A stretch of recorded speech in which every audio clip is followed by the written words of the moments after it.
नमस्कार, TV news में आपका स्वागत है। मैं हूं रमा त्यागी। शुरुआत कर लेते हैं बुलेटिन की हेडलाइंस के साथ। 21 से 23 नवंबर तक जोहानिसबर्ग के दौरे पर रहेंगे प्रधानमंत्री नरेंद्र मोदी। 20वें G20 शिखर सम्मेलन में होंगे शामिल। कई द्विपक्षीय बैठकें भी कर सकते हैं पीएम।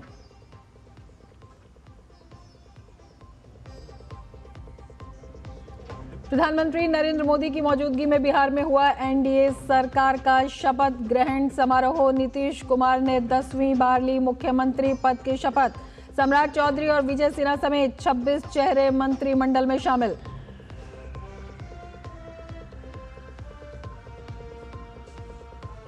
लाल किला विस्फोट मामले में एनआईए की बड़ी कार्रवाई। 4 और मुख्य आरोपियों को किया गिरफ्तार। आरोपियों में 3 जम्मू कश्मीर के और 1 उत्तर प्रदेश का निवासी।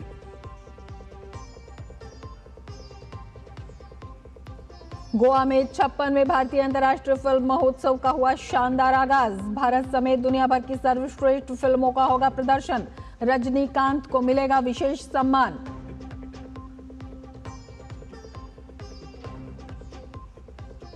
और विश्व मुक्केबाजी कप में भारतीय खिलाड़ियों का शानदार प्रदर्शन। मीनाक्षी हुड्डा, प्रीति पवार, अरुंधति चौधरी और नुपुर शोरान ने जीता स्वर्ण पदक।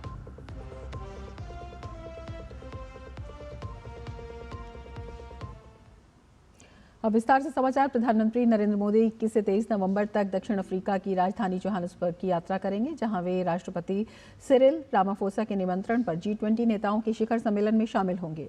विदेश मंत्रालय के सचिव आर्थिक संबंध सुधाकर दलेला ने बताया कि प्रधानमंत्री मोदी की दक्षिण अफ्रीका की चौथी आधिकारिक यात्रा होगी। इससे पहले वे 2016 में द्विपक्षीय दौरे पर और 2018 में 2023 में ब्रिक्स शिखर सम्मेलनों के लिए दक्षिण अफ्रीका गए थे।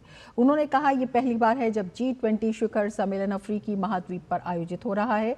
दलेला ने कहा कि भारत के लिए यह सम्मेलन अहम है क्योंकि 2023 की सफल अध्यक्षता के बाद भारत अपनी प्राथमिकताओं की निरंतरता सुनिश्चित करना चाहता है। Honorable Prime Minister Shri Narendra Modi will be visiting Johannesburg, South Africa from 21st to 23rd of November to attend the G20 Leaders Summit at the invitation of President of South Africa.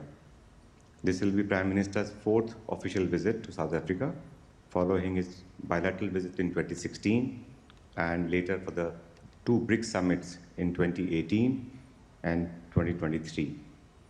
This is the first G20 summit that will be happening on African soil, and in that context will bring the spotlight on the development issues of Africa as also of the global South. विदेश मंत्रालय के सचिव आर्थिक संबंध सुधाकर दलेला ने कहा कि भारत की G20 अध्यक्षता के दौरान ही अफ्रीकन यूनियन को G20 में शामिल किया गया था, जिससे ये समूह अब वैश्विक जीडीपी के लगभग 85% का प्रतिनिधित्व करता है। शिखर सम्मेलन में डिजिटल पब्लिक इंफ्रास्ट्रक्चर, महिला नेतृत्व विकास और SDGs के क्रियान्वयन पर मुख्य चर्चा होगी। The summit will be important for India to ensure continuity of its priorities in the G20 after having hosted a very successful presidency in 2023. As you are aware, the G20 has emerged as a premium forum for international economic cooperation, as well as for discussing matters of global significance. The G20 provides an excellent opportunity for the leaders of these large economies and emerging economies, representing over 85% of global GDP and around 3/4 of the world population, to come together and discuss important issues impacting the world. नई दिल्ली में Colombo security conclave के national security advisers की 7वीं meeting का आयोजन हुआ। Maldives, Mauritius, Sri Lanka और बांग्लादेश समेत सदस्य देशों के NSA इसमें शामिल हुए। कार्यक्रम को संबोधित करते हुए NSA अजीत डोभाल ने कहा कि समुद्री भूगोल से जुड़े देशों में मुख्य रूप से इस क्षेत्र की सुरक्षा, संरक्षा और स्थिरता सुनिश्चित करना हमारी जिम्मेदारी है। Ocean is our biggest heritage. It is the engine that propels our economies. We need to shape a favorable environment to nurture an open, inclusive maritime domain anchored firmly on a rule-based order. We also need to work closely for the preservation and use of our common maritime heritage. India is committed to continue working closely with all CSC countries to enhance our collective capacities in dealing with the evolving and emerging security challenges. प्रधानमंत्री नरेंद्र मोदी पटना के गांधी मैदान में नीतीश कुमार के शपथ ग्रहण में शामिल हुए। नीतीश कुमार ने 10वीं बार बिहार के मुख्यमंत्री पद की शपथ ली। बिहार विधानसभा चुनाव में एनडीए गठबंधन को प्रचंड जीत हासिल हुई है। अब बिहार में 18वीं विधानसभा का गठन होगा।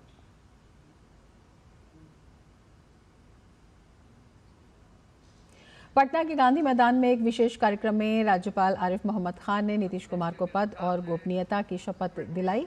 इस मौके पर प्रधानमंत्री नरेंद्र मोदी, गृह मंत्री अमित शाह समेत कई गणमान्य व्यक्ति उपस्थित रहे। भारत के संविधान के प्रति सच्ची श्रद्धा और निष्ठा रखूंगा। मैं भारत की प्रभुता और अखंडता अक्षुण्ण रखूंगा। मैं बिहार राज्य के मुख्यमंत्री के रूप में मैं अपने कर्तव्यों का श्रद्धापूर्वक। केंद्रीय मंत्री अमित शाह ने बिहार सरकार के शपथ ग्रहण समारोह की तस्वीर अपने सोशल मीडिया हैंडल एक्स पर साझा की। इसके साथ ही उन्होंने लिखा, 20 वर्षों से एनडीए द्वारा किए जा रहे विकास और सुशासन पर विश्वास जताने के लिए बिहार की जनता का आभार। मुख्यमंत्री नीतीश कुमार, उप मुख्यमंत्री सम्राट चौधरी, विजय कुमार सिन्हा तथा मंत्रिपरिषद के सभी मंत्रियों को शपथ ग्रहण की हार्दिक शुभकामनाएं। ये डबल इंजन सरकार प्रधानमंत्री नरेंद्र मोदी के विकसित बिहार के विजन को साकार बनाने और सभी वर्गों तक विकास कार्य पहुंचाने के लिए और अधिक ऊर्जा से कार्य करेगी।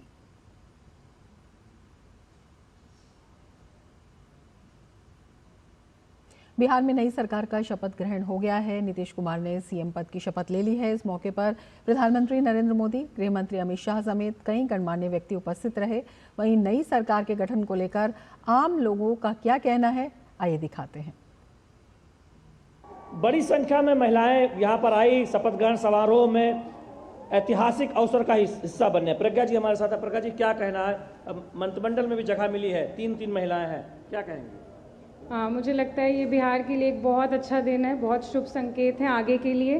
मुझे लगता है बिहार आगे बहुत विकास की प्रगति में अग्रसर होगा और नीतीश जी की सरकार और आदरणीय यशस्वी प्रधानमंत्री नरेंद्र मोदी जी के सहयोग से बिहार बहुत आगे बढ़ेगा। क्या कहना है आपका, बताइए। आप तो पूरा पार्टी कार्यकर्ता के रंग में रंगे हुए हैं, युवा हैं। जी, मेरा नाम आशीष श्रीवास्तव है। मैं एक बीपीएससी का छात्र हूँ। हमने वोट देकर अपना काम तो कर दिया है और मैं एनडीए की महागठबंधन सरकार से चाहूँगा कि युवाओं को बेरोजगार पे ध्यान दे, बिहार में उद्योग का निर्माण करे और लोग पलायन का जो मुद्दा है बिहार में, उद्योग लगाए ताकि लोग जो है बाहर नहीं जा सके और ऐसा उद्योग लगाए कि बाहर के लोग बिहार में आके काम करें। हम यही मोदी जी और नीतीश कुमार से। बहुत बढ़िया बात आपने कही, आप क्या कहेंगे? हम ये कहेंगे कि अभी पूरे बिहार में जैसे प्रधानमंत्री जी भी बोले हैं, नीतीश जी भी बोले हैं कि हमारे माननीय मुख्यमंत्री जी की यहाँ पे पलायन रुकेगा और यहाँ इंडस्ट्री आएंगी।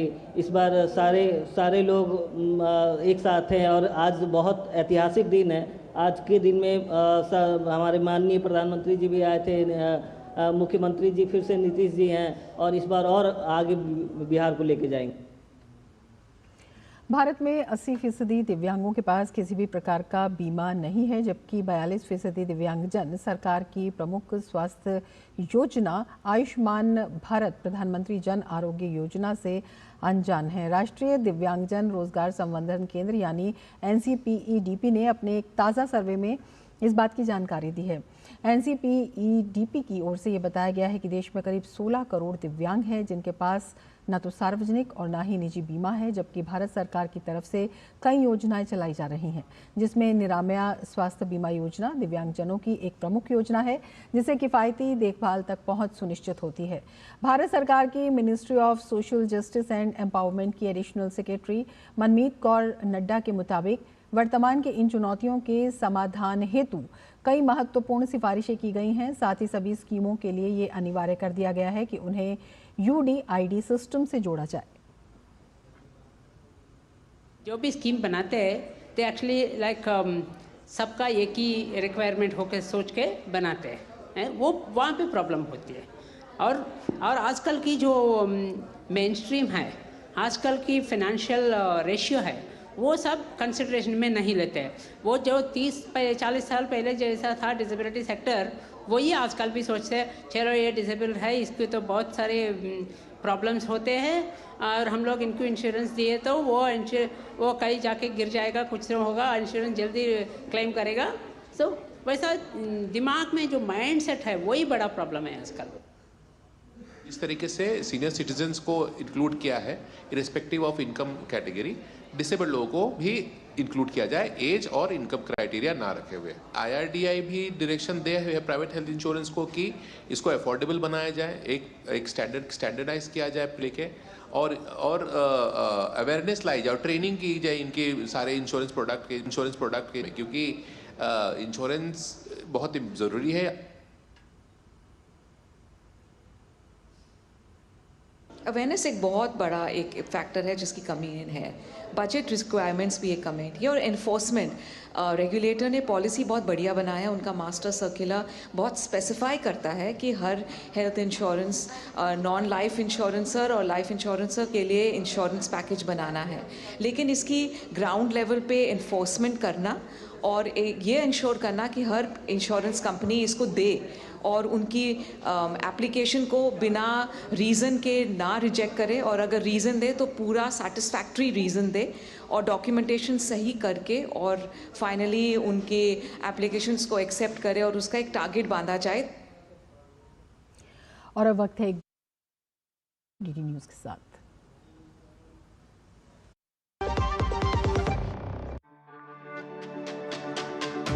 मेरी पसंद, मेरी पसंद, मेरी पसंद, मेरी पसंद, हमारी पसंद, हम सबकी पसंद। मजबूत देश का मजबूत सरिया हो गया स्टील। आगामी 25 नवंबर को अयोध्या के श्री राम मंदिर में ध्वजारोहण कार्यक्रम का आयोजन होना है, जिसमें प्रधानमंत्री नरेंद्र मोदी शामिल होंगे। इस अवसर पर धर्म ध्वज के विशेष महत्व और पूजन विधि को समझने के लिए डीडी न्यूज संवाददाता आशुतोष शुक्ला ने आचार्य पवन कुमार शास्त्री जी से खास बातचीत की है। अयोध्या आज फिर से उल्लास में डूबी है, नए रंग और रूप में सज धज रही है। भव्य नव्य राम मंदिर निर्माण के बाद धर्म ध्वजा, धर्म पताका फहराने के लिए 25 तारीख को प्रधानमंत्री नरेंद्र मोदी अयोध्या आएंगे और उसके बाद राम मंदिर परिसर में भगवान राम के मंदिर पर धर्म ध्वजा फहराएंगे। किसी मंदिर में धर्म पताका या धर्म ध्वजा का महत्व सनातन धर्म में क्या है, किस तरीके से इसे पूजित किया जाता है, इसके अनुष्ठान के बारे में विधिवत जानकारी प्राप्त करते हैं। हमारे साथ हैं आचार्य पवन कुमार शास्त्री जी। शास्त्री जी, ये धर्म पताका जो भगवान श्री राम मंदिर नवनिर्मित है, इसमें फहराई जाएगी, सनातन धर्म में किसी मंदिर पर पताका का महत्व क्या है? 7 रंग की पताकाएं हैं, वो 7 रंग की पताकाएं फहराई जाती हैं और मंदिर पर जो है वह 1 रंग की पताका फहराई जाती है। इसके ध्वजदंड होते हैं और इसके अनेक प्रकार के वैज्ञानिक महत्व हैं और विभिन्न रंगों का अपना अपना एक अलग प्रकार का महत्व है जो विभिन्न ग्रहों की स्थिति को दर्शाते हैं। 25 तारीख को जो यहाँ पर धर्म ध्वजा फहराई जाएगी, उसको लेकर के जो अनुष्ठान नियत किया गया है, क्या है कुछ? इसमें जो है विधि पूर्वक सभी देवताओं का पूजन, जैसे इंद्र इत्यादि देवता जो हमारे देवताओं के राजा कहे गए हैं, इनका पूजन होता है। उसके बाद ध्वजदंड का पूजन होता है, उसके बाद ध्वजा का पूजन होता है और फिर पताकाओं को फहराया जाता है। सनातन धर्मावलंबियों के लिए यह खुशी की बात है कि उनका एक कलुषित इतिहास जो था वह मिटा है और एक नया इतिहास, नव्य भव्य राम मंदिर और उसकी धर्म ध्वजा को लेकर के सामने आया है। कैमरामैन विवेक के साथ आशुतोष शुक्ला, डीडी न्यूज़, अयोध्या। दिल्ली की एक अदालत ने बृहस्पतिवार को लाल किला विस्फोट मामले में 4 आरोपियों को 10 दिन की NIA हिरासत में भेज दिया। राष्ट्रीय अन्वेषण अधिकरण NIA ने चारों आरोपियों से पूछताछ के लिए अदालत से 15 दिन की हिरासत का अनुरोध किया था। जिला एवं सत्र न्यायाधीश अंजू बजाज चांदना ने चारों आरोपियों को 10 दिन की NIA हिरासत में भेज दिया। चारों आरोपियों में पुलवामा के डॉक्टर मुजम्मिल शकील गनई, अनंतनाग के डॉक्टर अदील अहमद राथर और जम्मू कश्मीर के शोपियां के मुफ्ती इरफान अहमद वगाए और उत्तर प्रदेश के लखनऊ की डॉक्टर शाहीन सईद शामिल हैं। अदालत परिसर में भारी सुरक्षा थी और दिल्ली पुलिस के जवानों के साथ त्वरित कार्रवाई बल की टुकड़ी भी तैनात थी। अदालत की कार्रवाई के दौरान मीडिया कर्मियों को अंदर जाने से रोक दिया गया।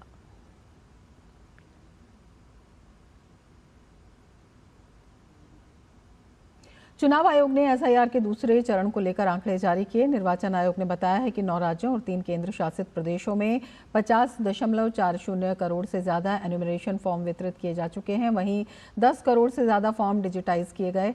उत्तर प्रदेश में 15 करोड़ 37 लाख से ज्यादा और पश्चिम बंगाल में 7 करोड़ 64 लाख से ज्यादा फॉर्म वितरित किए गए। इसके साथ ही मध्य प्रदेश में 5 करोड़ 72 लाख, राजस्थान में 5 करोड़ 42 लाख से ज्यादा गणना प्रपत्र बांटे गए। इसके अलावा अंडमान और निकोबार में 3,10,000 से ज्यादा और पुदुचेरी में 9,68,000 से ज्यादा एन्यूमरेशन फॉर्म वितरित किए गए। निर्वाचन आयोग ने दूसरे चरण में 9 राज्यों और 3 केंद्र शासित प्रदेशों में ये अभियान शुरू किया है, जो 4 दिसंबर तक जारी रहेगा।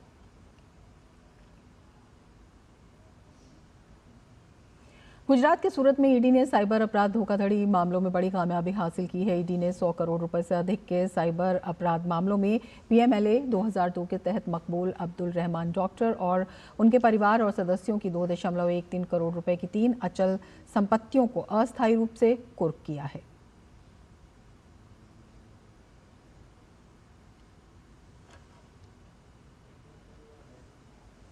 नई दिल्ली में अफगानिस्तान के वाणिज्य एवं उद्योग मंत्री अलहाज नूरुद्दीन अजीजी से केंद्रीय विदेश मंत्री डॉक्टर एस जयशंकर ने मुलाकात की। केंद्रीय मंत्री डॉक्टर एस जयशंकर ने एक्स पोस्ट पर मुलाकात की वीडियो साझा करते हुए लिखा, आज शाम नई दिल्ली में अफगानिस्तान के वाणिज्य एवं उद्योग मंत्री अलहाज नूरुद्दीन अजीजी से मिलकर खुशी हुई।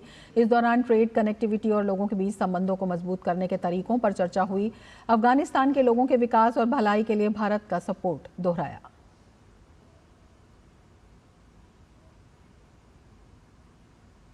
केंद्रीय उद्योग एवं वाणिज्य मंत्री पीयूष गोयल 3 दिवसीय इजरायल दौरे पर इंडिया इजरायल बिजनेस समिट में भाग लिया। समिट के पहले दिन केंद्रीय मंत्री ने इजरायल के इकोनॉमी और इंडस्ट्री मिनिस्टर नीर बरकत के साथ गेटवे टू ग्रोथ विषय पर सत्र को संबोधित किया। केंद्रीय मंत्री पीयूष गोयल ने सत्र के पहले दिन की तस्वीरें अपने एक्स हैंडल पर साझा करते हुए लिखा कि इंडिया के इंडस्ट्रियल इकोसिस्टम और इजरायल के इनोवेशन इकोसिस्टम के बीच बेहतर तालमेल के लिए अच्छी बातचीत हुई है।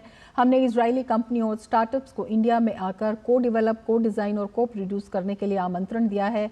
उल्लेखनीय है कि समिट का आयोजन 20 से 22 नवंबर तक किया जा रहा है। नेपाल में एजेंसी एक बार फिर से सड़कों पर है। बिहार से सटे नेपाल के 12 जिले में लगातार दूसरे दिन भी तनाव रहा। पूर्व पीएम केपी शर्मा ओली की पार्टी सीपीएन यूएमएल के कार्यकर्ताओं और युवाओं के बीच झड़प के बाद प्रदर्शनकारी सिमरा में सड़कों पर निकले। हिंसा को रोकने के लिए 12 के बड़े चौराहों पर सुरक्षा बल तैनात कर दिए गए हैं और फिर से कर्फ्यू लगा दिया गया। बता दें कि सीपीएन यूएमएल के वरिष्ठ नेता महेश बसनेत और महासचिव शंकर पोखरेल 12 में पार्टी के युवा लामबंदी का कार्यक्रम को संबोधित करने वाले थे। बसनेत के आगमन का विरोध करते हुए 100 से 150 युवा सिमारा चौक पर इकट्ठे हो गए। यूएमएल कार्यकर्ता बसनेत का स्वागत करने के लिए सिमारा हवाई अड्डे पर पहुंच रहे थे। इसी दौरान सीपीएन यूएमएल कार्यकर्ताओं और जेनरेशन जेड के युवाओं के बीच झड़प हो गई। मणिपुर का संगाई फेस्टिवल 2025 का कर्टन रेजर इवेंट बिष्णुपुर जिले के केबुल माखा लेईकाई में आयोजित किया गया। ये इवेंट लोकतक झील के किनारे और केबुल लामाजोवु नेशनल पार्क में हुआ। ये पार्क दुनिया का एकमात्र तैरता हुआ नेशनल पार्क है और संगाई हिरणों का प्राकृतिक आवास है। इवेंट में सांस्कृतिक प्रदर्शन, संगाई क्विज और लोकल उत्पादों के प्रमोशन के साथ जागरूकता बढ़ाने के लिए कार्यक्रम आयोजित किए गए। हालांकि कुछ समूहों ने राज्य में चल रही अशांति के कारण फेस्टिवल का बॉयकॉट करने की मांग की। मणिपुर टूरिज्म डिपार्टमेंट ने इस इवेंट को राज्य की विरासत और अर्थव्यवस्था को बढ़ावा देने वाला बताया। संगाई फेस्टिवल 21 नवंबर से 30 नवंबर तक चलेगा। मध्य प्रदेश के कूनो नेशनल पार्क से बड़ी खुशखबरी सामने आई है। भारत में जन्मी चीता मुखी ने 5 शावकों को जन्म दिया है। ये प्रोजेक्ट चीता की अब तक की सबसे अहम सफलताओं में से एक मानी जा रही है। मुख्यमंत्री मोहन यादव ने चीता मुखी और उसके नवजात शावकों की तस्वीर सोशल मीडिया पर साझा करते हुए इसे ऐतिहासिक उपलब्धि बताया। उन्होंने कहा, कूनो में जन्मी पहली मादा चीता मुखी अब भारत में जन्मी पहली ऐसी चीता बन गई है जिसने सफलतापूर्वक प्रजनन किया है। उन्होंने बताया कि मां और सभी शावक स्वस्थ हैं। सीएम यादव ने इसे भारत की चीता पुनर्स्थापना पहल के लिए मील का पत्थर बताते हुए कहा कि ये उपलब्धि साबित करती है कि भारतीय आवासों में चीते तेजी से अनुकूल हो रहे हैं और उनकी दीर्घकालिक आबादी को लेकर अब अधिक भरोसा पैदा हुआ है। ये कदम देश में एक आत्मनिर्भर और आनुवांशिक रूप से विविध चीता जनसंख्या स्थापित करने की दिशा में महत्वपूर्ण है। कूनो नेशनल पार्क में चीतों को बसाने की पहल दक्षिण अफ्रीका और नामीबिया से आए चीतों के साथ शुरू हुई थी। प्रधानमंत्री नरेंद्र मोदी ने अपने जन्मदिन के दिन चीतों के पहले समूह को कूनो में छोड़ा था। इसके बाद से पार्क में चीतों की संख्या लगातार बढ़ रही है। पंजाब के फिरोजपुर में आरएसएस कार्यकर्ता नवीन अरोड़ा की हत्या का मास्टरमाइंड पुलिस एनकाउंटर में घायल हुआ। पुलिस और मास्टरमाइंड के बीच आज हुई मुठभेड़ के दौरान पुलिस की जवाबी कार्रवाई में हत्या का मास्टरमाइंड जतिन काली जख्मी हो गया, जिसके बाद पुलिस ने उसे अस्पताल में दाखिल कराया। साथ ही पुलिस ने जानकारी दी कि एक गोली पुलिस की गाड़ी के शीशे में लगी है। उसके पास से 32 बोर का पिस्तौल पकड़ा गया है। इस मामले में पुलिस 2 आरोपियों को पहले ही गिरफ्तार कर चुकी है। दिल्ली के छतरपुर स्थित द ओशन पर्ल रिट्रीट में आज tri nation symposium on paediatric awareness का आयोजन हुआ, जिसमें भारत, ब्राजील और जर्मनी के विशेषज्ञों की मौजूदगी में बच्चों में नींद से जुड़ी बीमारियों और रिसर्च पर गहन चर्चा की गई। इस मौके पर छात्रों को रिसर्च पोस्टर प्रेजेंटेशन का भी अवसर दिया गया। बच्चों की नींद से जुड़ी समस्याएं आज दुनिया भर में एक बड़ा स्वास्थ्य मुद्दा बनती जा रही हैं। ऐसे में 3 देशों के विशेषज्ञों का ये सहयोग शोध और जागरूकता दोनों को एक नई दिशा देगा।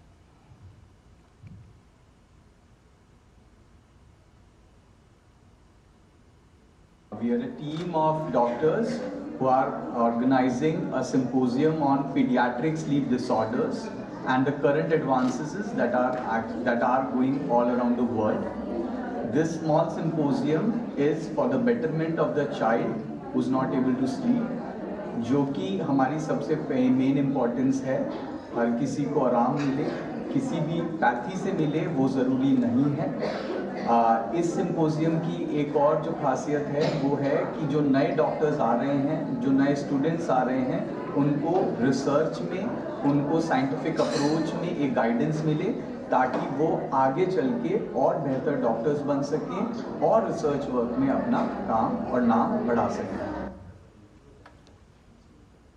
ऑस्ट्रेलिया की विदेश मंत्री पेनी वोंग ने भारत और ऑस्ट्रेलिया के खेल संबंधों को बेहद मजबूत माना है। उनके मुताबिक ये संबंध सिर्फ पुराने नहीं हैं बल्कि समय के साथ इसमें नई गति देखने को मिली है। गुरुवार को दिल्ली में एक कार्यक्रम के दौरान उन्होंने कहा, ऑस्ट्रेलिया भारत में एथलेटिक्स और पैरा एथलेटिक्स के क्षेत्र को और अधिक मजबूती और तकनीकी रूप से सशक्त बनाने में अपना सहयोग देगा।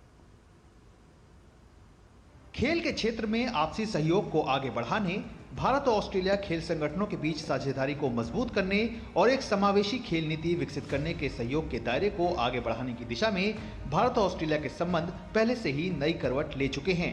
इस कड़ी में भारत के दौरे पर आई ऑस्ट्रेलिया की विदेश मंत्री पेनी वोंग ने गुरुवार को दिल्ली के जवाहरलाल नेहरू स्टेडियम में भारत के पैरा एथलीटों से मुलाकात की।